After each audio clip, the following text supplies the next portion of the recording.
Hello दोस्तों, नमस्कार। स्वागत है आप सबका। दोस्तों, हमारे मन में जब भी सेविंग करने की बात आती है तो हम बैंक में अपना सेविंग करते हैं। लेकिन मैं आपको बता दूं कि अगर आप बैंक में सेविंग करते हैं तो यहाँ पर आपको ब्याज बहुत कम मिलता है। और ये बात आप सभी लोग जानते हैं। 4%, 5%, 6%, इससे ज़्यादा आपको ब्याज नहीं मिलता है। लेकिन इस पैसे को अगर आप म्यूचुअल फंड्स प्लान में अगर आप इन्वेस्ट करते हैं तो इसमें आपको अच्छा रिटर्न के साथ साथ इसमें आपको कंपाउंडिंग का पावर भी काम करता है। मैं आपको बता दूं कि अगर आप इसमें 1,000 रुपया भी अगर आप मंथली एसआईपी करते हैं तो एक टाइम पीरियड के बाद आप 3 करोड़ से भी ज़्यादा फंड बना सकते हैं। और ये म्यूचुअल फंड्स में आप कर सकते हैं। लेकिन यहाँ पर मैं आपको बता दूं कि हर म्यूचुअल फंड में आपको रिटर्न अलग अलग हिसाब से मिल सकता है। डिपेंड करता है कि आप कौन से प्लान में लगा रहे हैं।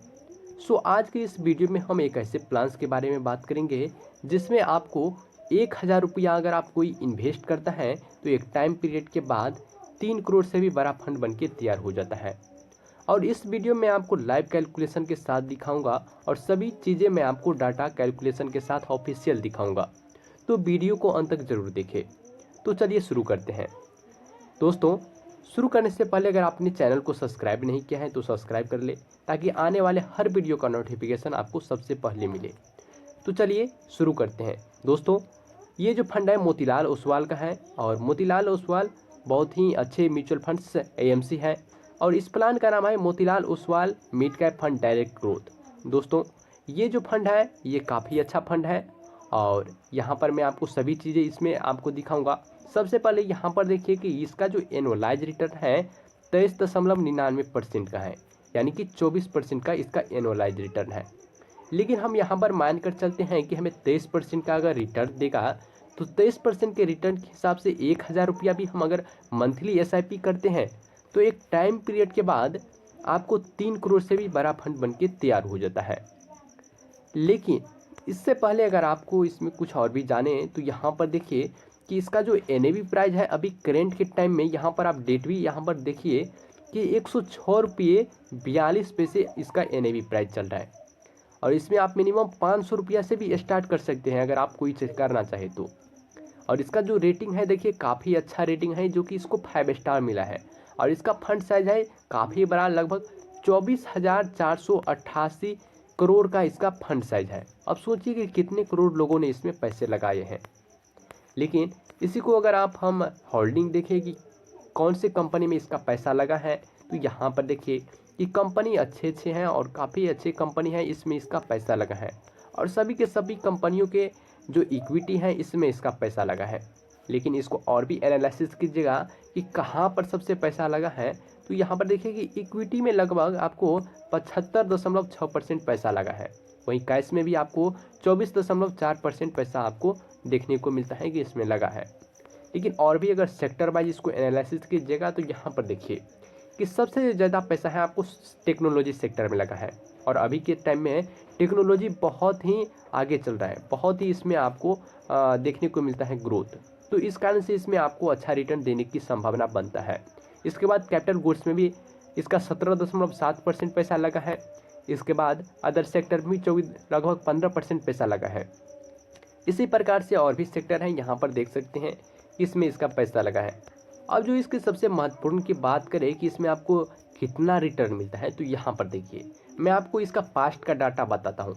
ये जो म्यूचुअल है फंड है पिछले 1 सालों में ये लगभग 24% का रिटर्न दी है। यहाँ पर देखिए ये इसका ऑफिशियल डाटा है, ऐसा नहीं है कि मैं आपको कुछ भी दिखा रहा हूँ। और पिछले 3 सालों की बात करें तो इसका जो रिटर्न है 29.4% का इसका रिटर्न दिया है। और 5 सालों की बात करें तो 27.7% का इसका रिटर्न दिया है। और ऑल टाइम की बात करें तो यहाँ पर देखिए कि 24% का ये रिटर्न दिया है। अब 24% के हिसाब से अगर मैं आपको कैलकुलेशन करके दिखाऊं तो यहाँ पर देखिए, लेकिन सबसे पहले यहाँ पर देखिए एक्सपेंस रेशियो इसका बहुत ही कम है, 0.65% इसका एक्सपेंस रेशियो होता है। देखो एक्सपेंस रेशियो एक खर्चा होता है जो कि आप जब भी आपका मेच्योरिटी पूरेगा तब आपको इस वसूलेगा आपसे, यानी कि आपको देना होगा। इसके बाद इसमें आपको एग्जिट लॉट भी लगता है और ये लगता है 1%। 1% कब लगता है? 365 दिन, यानी कि 100 साल में आपको 1% देना होगा। और कितना देना होगा किसका? तो जितना आपने रिडीम किया है, यानी कि आपको जो रिटर्न मिला है उसका लगेगा। और इसमें आपको स्टाम्प ड्यूटी भी लगता है। स्टाम्प ड्यूटी 0.005% इसका स्टाम्प ड्यूटी लगता है। और टैक्स का जो नियम है इसी के अनुसार आप में टैक्स भी लगता है। इसके बाद इसके फंड मैनेजर की बात करें तो यहाँ पर देखिए इसका जो फंड मैनेजर है 4 लोग करते हैं, और पहला अजय है, दूसरा निकेत, तीसरा राकेश और चौथा जो है यहाँ पर देखिए कि सुनील। इसका 4 लोग इस फंड को मैनेज कर रहे हैं। अब चलिए कैलकुलेशन करके साथ दिखाता हूँ मैं आपको। चलिए सब तो यहाँ पर देखिए हमने सिप का कैलकुलेटर ओपन कर लिया है, और यहाँ पर हमें कितना करना है, मंथली जमा 1000 रुपया रखना है। क्योंकि बहुत से लोग ऐसे हैं जो बहुत ही कम सैलरी पर काम करते हैं, और तो मान कर चलते हैं हम कि 1000 रुपया कोई सेविंग कर सकता है, चाहे कितना भी गरीब हो। और यहाँ पर देखिए 23% यहाँ पर मान कर चलते हैं कि एक्सपेक्टेड रिटर्न मिलता है हमें यहाँ से। तो 23% के हिसाब से अगर हम 10 साल तक इसमें जमा करते हैं तो 10 साल में जो हमारा इन्वेस्टमेंट होता है केवल और केवल 1,20,000 रुपया होता है।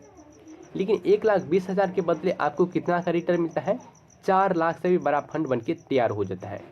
तो आपको जो वैल्यू मिलेगा यही टोटल वैल्यू मिलेगा, ठीक है। लेकिन इसी को मानकर चलते हैं कि कोई अगर 15 साल तक जमा करते हैं, ठीक है, तो 15 साल में जो आपका इन्वेस्टमेंट होता है कितना होता है, केवल और केवल 1,80,000 रुपये आपका इन्वेस्टमेंट होता है। और इसके बाद आपको कितना का वैल्यू मिल जाता है, तो 12 लाख से भी बड़ा आपका वैल्यू बन जाता है। यानी कि आपने 1,80,000 रुपया जमा किया और 12 करोड़ से ज़्यादा 12 लाख से आपको ज़्यादा रुपया मिलने वाला है, ठीक है।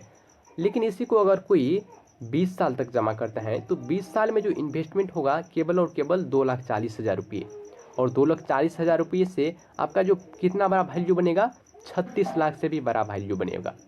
यानी कि 36 लाख से भी बड़ा फंड बन के तैयार हो जाता है। लेकिन इसी को कोई अगर 30 साल तक जमा करते हैं तो यहाँ पर देखिए कि 30 साल में यहाँ पर मैं आपको 30 साल करके दिखाता हूँ। तो 30 साल में यहाँ पर देखिए कि इसका जो वैल्यू हो जाता है 2,90,00,000, और इन्वेस्टमेंट कितना होता है, तो केवल और केवल 3,60,000 रुपये।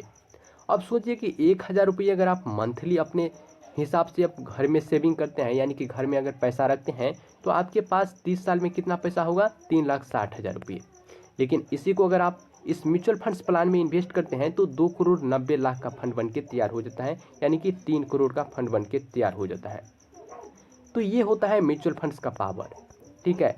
तो अगर आप म्यूचुअल फंड्स में पैसा इन्वेस्ट करना चाहे तो आप कर सकते हैं। लेकिन इससे पहले मैं आपको बता दूं कि आपके पास एक फाइनेंशियल एक्सपर्ट होना चाहिए जो कि आपको गाइड करे कि आपको कैसे लगाना है, किस फंड में लगाना है। क्योंकि हर आदमी का जो स्थिति होता है अलग अलग होता है, इसका ज़रूरत भी अलग अलग होता है, तो इसके अनुसार इसमें पैसा लगाया जाता है। बाद बाकी ये वीडियो आपको कैसा लगा, आई होप कि आपको अच्छा लगा होगा। अगर अच्छा लगा तो वीडियो को लाइक कीजिए, चैनल सब्सक्राइब कीजिए एंड अपने दोस्तों को शेयर कीजिए। चलिए मिलते हैं अगले वीडियो में।